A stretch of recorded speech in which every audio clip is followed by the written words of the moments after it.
your attention, for example, is mediated by unconscious forces. And you know that perfectly well. And this is another Freudian observation. You know, if you're sitting down to study, for example, your conscious intent is to study. But you know perfectly well that all sorts of distraction fantasies are going to enter the theater of your imagination non-stop and annoyingly. And there isn't really a lot you can do about that except maybe wait it out.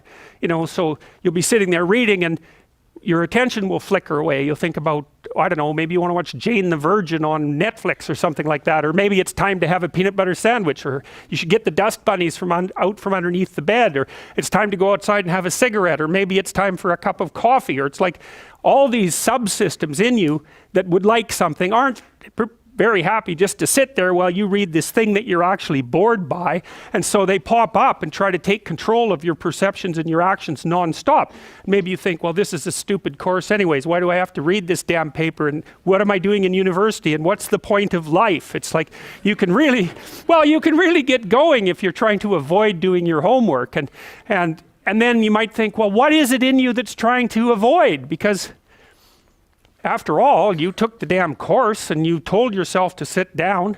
Why don't you listen? Well, because you're a mess. That's basically why. You haven't got control over yourself at all. And no more than I have control over this laptop.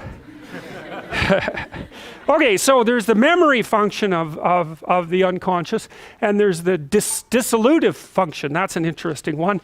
The unconscious contains habits, once voluntary, now automatized, and dissociated elements of the personality, which may lead a parasitic existence. That's an interesting one.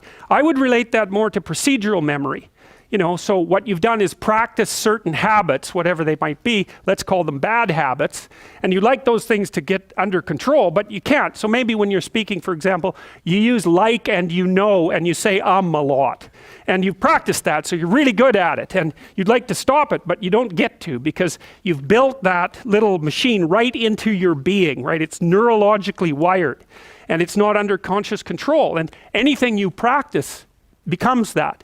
It becomes part of you, and that's another element of the unconscious, a different part.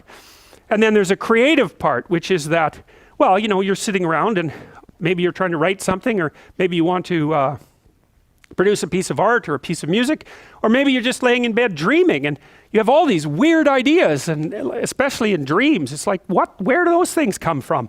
And even more strange, one of the things that's really weird about dreams, and almost impossibly weird, is that you're an observer in the dream. It's like a dream is something that happens to you.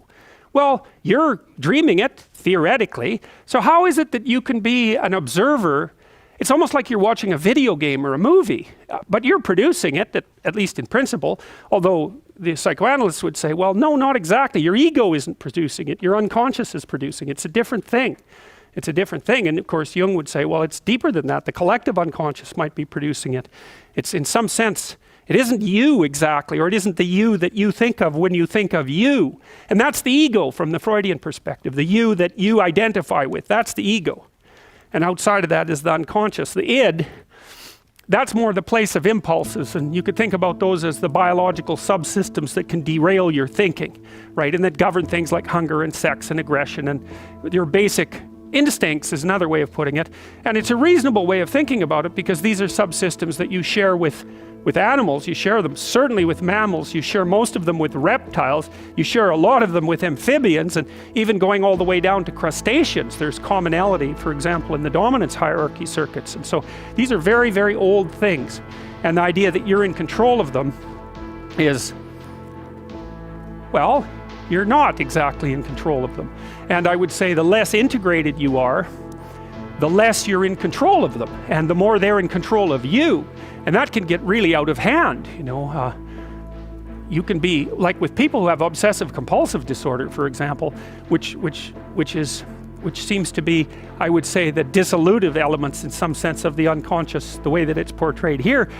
Poor people with obsessive compulsive disorder, they can spend half their time doing things that they can't really control, and they have very strong impulses to do them, and it's very hard on them to block them, you know. They'll almost panic if those things are blocked. And then you have people with Tourette's syndrome, you know, that they'll be doing all sorts of weird dances and spouting off obscenities, and and imitating people without being able to control it, and sometimes a little bit of antipsychotic medication can dampen that down, but it's as if there are these autonomous semi-spirits inside of them that grip control over their behavior and make them do things. And you know, you find that to some degree in your own life, because maybe you've become very attracted to someone, even maybe you don't want to be attracted to the person, and then you find yourself, you know, texting them when you know perfectly well that you should be going to bed, and you know, you're in a grip of something, and you can't control it, and that's all part of the unconscious and all part of what Freud was studying.